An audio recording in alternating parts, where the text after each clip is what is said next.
जय हिंद दोस्तों, कैसे सभी लोग। उम्मीद है सभी लोग अच्छे होंगे। तो आज की क्लास में हम पढ़ाने वाले हैं प्रकाश वैद्युत प्रभाव चैप्टर। इस चैप्टर के 40 इंपॉर्टेंट एमसीक्यू क्वेश्चन कराने वाले हैं, जो एयरफोर्स यस ग्रुप है, नेवी है, डबल ए है, एनडीए के लिए बहुत ही इंपॉर्टेंट एमसीक्यू क्वेश्चन होने वाले हैं। प्रकाश वैद्युत प्रभाव टॉप 40 इंपॉर्टेंट क्वेश्चन कराते हैं, एमसीक्यू क्वेश्चन। देखते हैं पहला क्वेश्चन क्या दिया है। ये रहा पहला क्वेश्चन।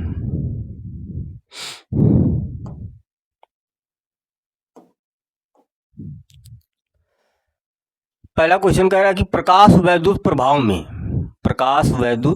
प्रभाव में उत्सर्जित इलेक्ट्रॉनों की दर किस पर निर्भर करती है।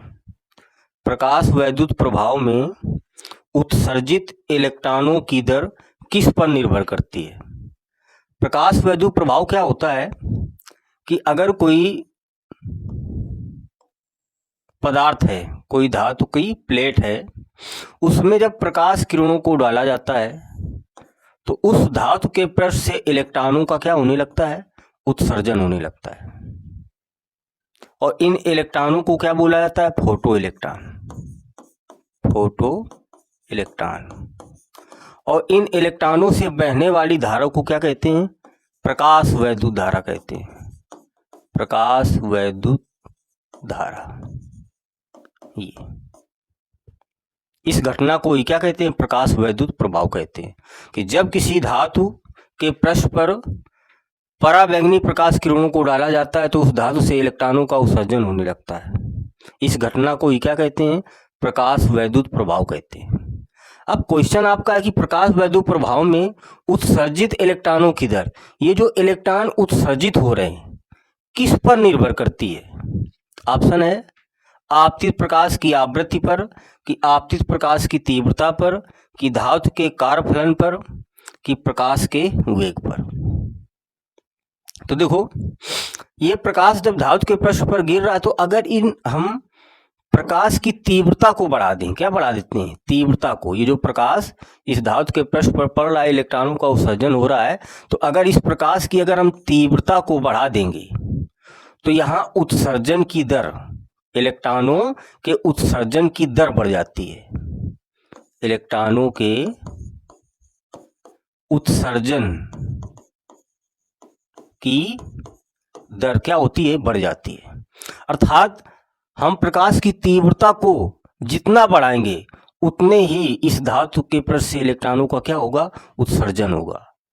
तो अर्थात क्वेश्चन कह रहा था प्रकाश वैद्युत प्रभाव में उत्सर्जित इलेक्ट्रॉनों की दर, ये जो इलेक्ट्रॉन उत्सर्जित हो रहे किस पर निर्भर है, प्रकाश की तीव्रता पर निर्भर करते हैं। तो ऑप्शन आपका कौन सा करेक्ट हो जाएगा, आपतित प्रकाश की तीव्रता पर, ये करेक्ट हो जाएगा।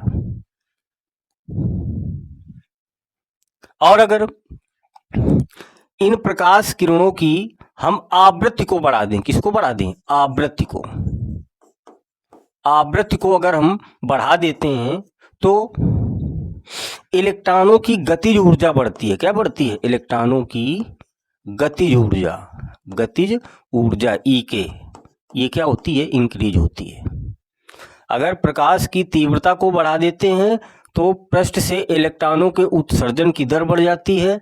अगर इस प्रकाश जो इस पृष्ठ में गिर रहा है उसकी आवृत्ति को बढ़ा देते हैं तो इलेक्ट्रॉनों की गति ऊर्जा बढ़ जाती है। अर्थात इलेक्ट्रॉनों की गति ऊर्जा आवृत्ति पर निर्भर करती है और इलेक्ट्रॉनों के उत्सर्जन की दर तीव्रता पर निर्भर करती है। तो करेक्ट आंसर आपका ये हो गया।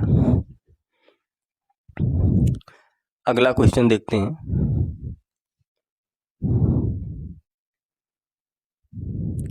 ये रहा दूसरा क्वेश्चन। कह रहा कि उत्सर्जित फोटो इलेक्ट्रॉन की अधिकतम गति ऊर्जा किस पर निर्भर करती है। वही क्वेश्चन आ गया जो अभी बताया था कि धातु का ये क्या है, पृष्ठ है, यहाँ प्रकाश किरणों को डाला जाता है, इस धातु से क्या उत्सर्जित होते हैं, इलेक्ट्रॉन। अब कह रहा उत्सर्जित फोटो इलेक्ट्रॉनों की अधिकतम गति ऊर्जा, ये जो इलेक्ट्रॉन उत्सर्जित हो रहे हैं इनकी जो अधिकतम गति ऊर्जा है किस पर निर्भर करती है। अगर इन प्रकाश किरणों की हम आवृत्ति को बढ़ा दें, किसकी क्या बढ़ा दें, आवृत्ति को बढ़ा देते हैं तो गति ऊर्जा क्या हो जाती है, बढ़ जाती है।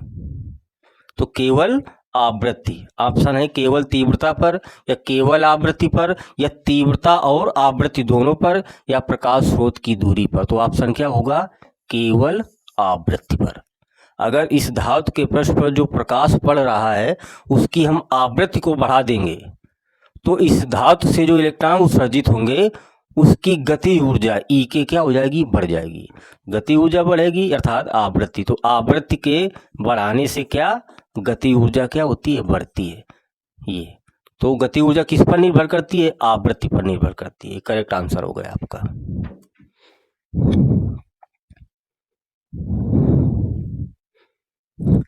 अगला नंबर तीसरा क्वेश्चन,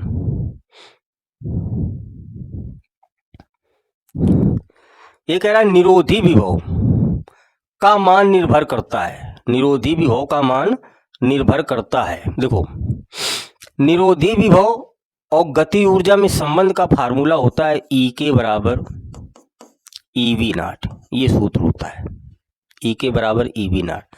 अब क्वेश्चन कह रहा है कि जो निरोधी विभव है किस पर निर्भर करता है? आपतित प्रकाश की आवृत्ति पर, कि आपतित प्रकाश की तीव्रता पर, कि प्रकाश स्रोत के क्षेत्रफल पर, कि इनमें से कोई नहीं। तो अभी आपको हमने बताया था कि अगर किसी धातु के पृष्ठ पर प्रकाश किरणों को हम डाल रहे हैं तो उससे क्या हो रहा है? इलेक्ट्रॉनों का उत्सर्जन हो रहा है।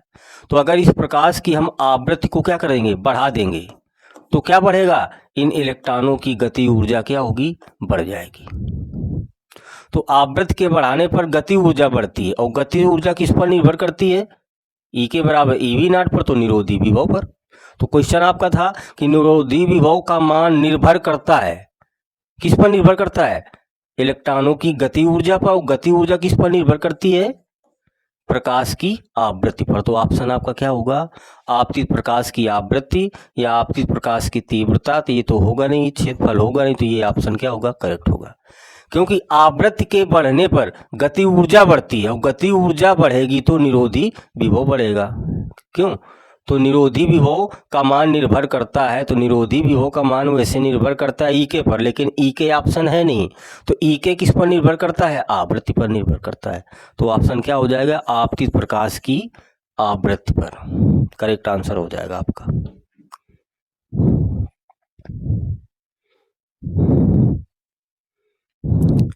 आगे क्वेश्चन नंबर 4। क्वेश्चन नंबर 4 कह रहा है कि फोटान का विराम द्रव्यमान, फोटान का विराम द्रव्यमान होता है, अनंत होता है कि शून्य होता है, कि 9.1 गुणा 10 की घात माइनस 31 किलोग्राम, या 1.6 गुणा 10 की घात माइनस 19 किलोग्राम। तो ये आपको याद रखना कि फोटान का जो विराम द्रव्यमान होता है, रेस्ट मास क्या होगा? शून्य होगा, शून्य होता है। फोटान का विराम द्रव्यमान कितना होता है? शून्य होता है।